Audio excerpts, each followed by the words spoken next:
Greetings, my name is Janice Brooks, and I chose to complete my signature project on the impact of trauma on academic achievement. Background investigation.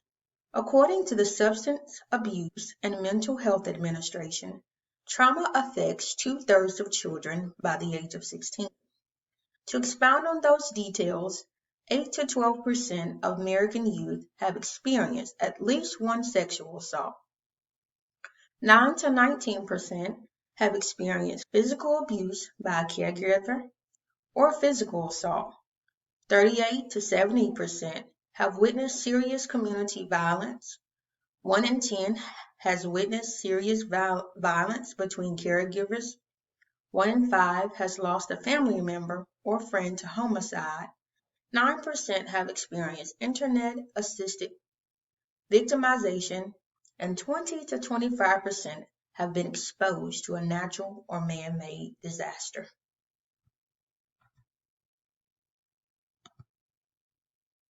The identified problem. Trauma is a vast worldwide issue.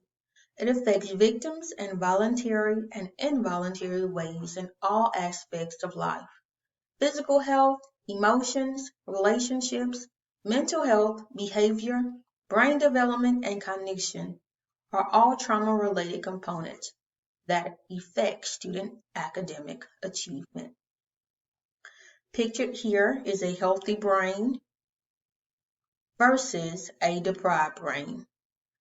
So therefore, on the right, the child has experienced more trauma.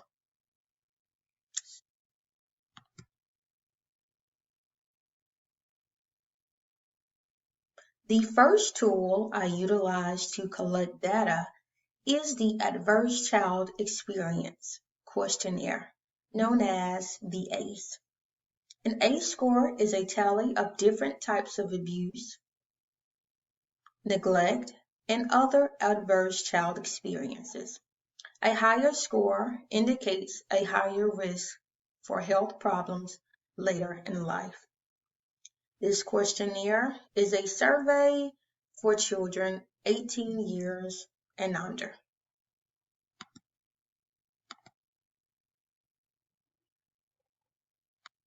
Here is the kindergarten STAR Early Literacy Report.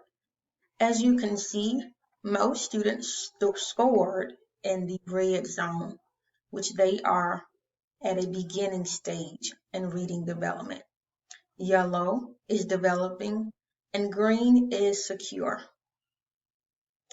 If you look closely, the lowest score is in paragraph level comprehension. Therefore, if students aren't doing well in phonics, of course, they won't read paragraphs well.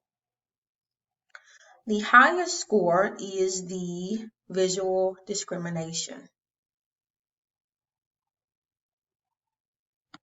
The STAR Early Literacy Assessment encompasses both reading and math.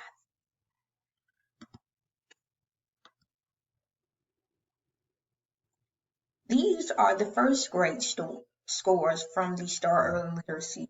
Students are tested on the exact same skills. Children have moved forward within this data more towards the yellow than the red. The lowest score is here in structural analysis, and the highest score is visual discrimination. Students are progressing, although they are not where they should be just yet.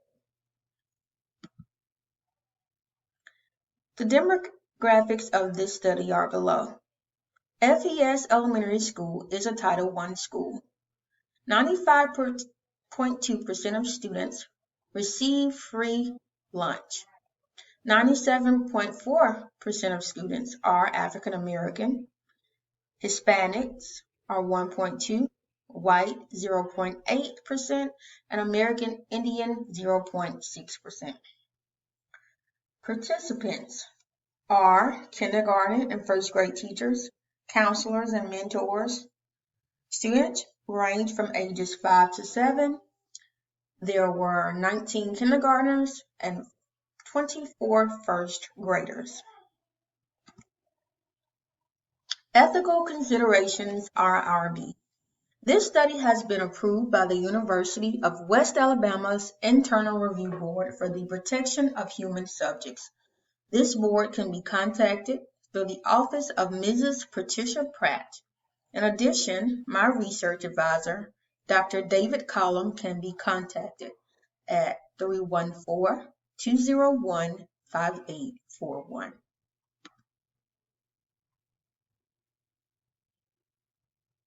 Ethical considerations, confidentiality. No harm was done to participants. All ACE and STAR scores collected remain confidential. Numbers were used to identify and keep track of participants. Parents were informed of all research steps. They were notified of their right to withdraw their child from the study at any time. Action plan, sample techniques. This research study consists of a quantitative methodology approach. This methodology will include student adverse experience scores and STAR test results via a pre-post test design. Document analysis of STAR results will be utilized to compare reading and math scores between those who have endured little to no trauma and those who have experienced mild, moderate, and severe episodes of trauma. Then, winter STAR results will be compared to spring accommodations and results. Additionally, since trauma is a sensitive subject, data will be also retrieved from in-depth teacher interview questions. These interviews will be used for the purposes of gathering data on an individual's personal histories, perspectives, and experiences. Direct longitudinal observations from teachers of students and natural contexts, such as how one may react to instruction, different transitions, and settings within schools, will hold significant value within teacher interviews. All these components will be annotated. The obtained data will be used to discover patterns and derive relationships between trauma and student academic achievement. Action plan, procedures, and timeline. Moreover, based on the data, students with higher ACE scores scored lower on the fall STAR assessment. These students will receive an extra dose of daily intervention from teachers throughout the school day, invites to the RAMP after-school program, and receive monthly outside counseling and entertainment per an assigned mentor for approximately 6 months. Once this time frame has concluded, these set of students will be re-administered the STAR assessment in the spring. Action plan instrumentation. Data collected through this study will be both valid and reliable. The Adverse Child Experience Questionnaire will be administered by trained healthcare professionals.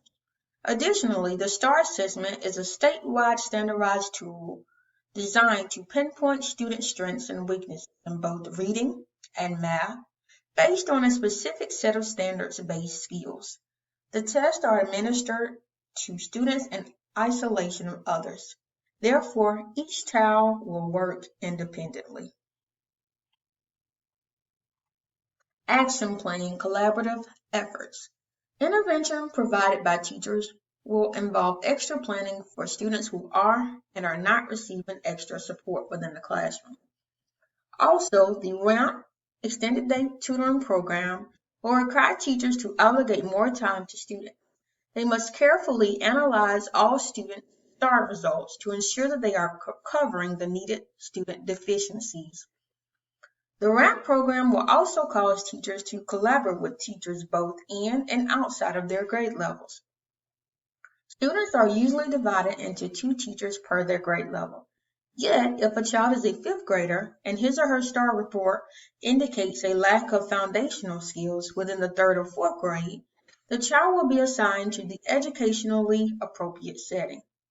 The assigned tutor should converse with the child's allocated teachers for more detailed insight on how the child responds to specific teaching styles. Lastly, counselors and mentors are assigned with the duty of forming a relationship with students that will give children the room to let their guards down. Trauma can take away so much from their childhoods. Children need safe spaces. Providing these resources will showcase that the effects of trauma for students can be deflected with a competent, committed, and reflective community. Action Plan Objectives. This research proposal will specifically prove that trauma can negatively impact student academic achievement in hopes that all audiences may visualize the barrier trauma elicits for young children. Thorough inquiry will bring about knowledge that schools need to bridge the gap that trauma produces for scholars. Reflection. Possible changes. Since kindergarten and first graders take the exact same STAR assessment, I could maybe utilize the fall results from previous kindergartners who are now first graders, just in case content was lost over the summer break. I could also invite other schools and grade levels to participate. Additional research.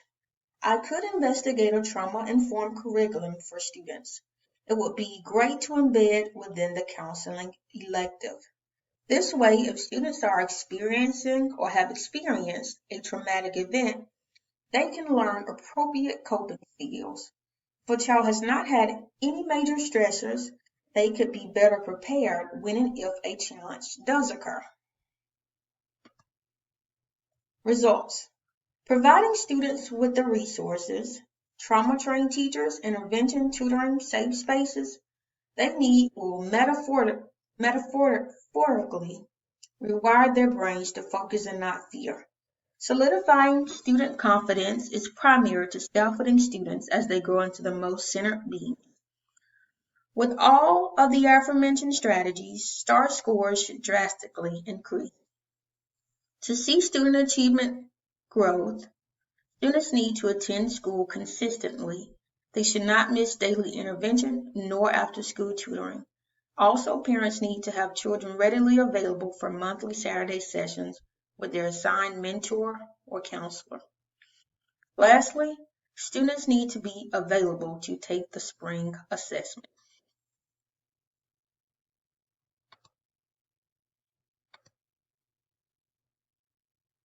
Slide credits go to the Slideshow Company.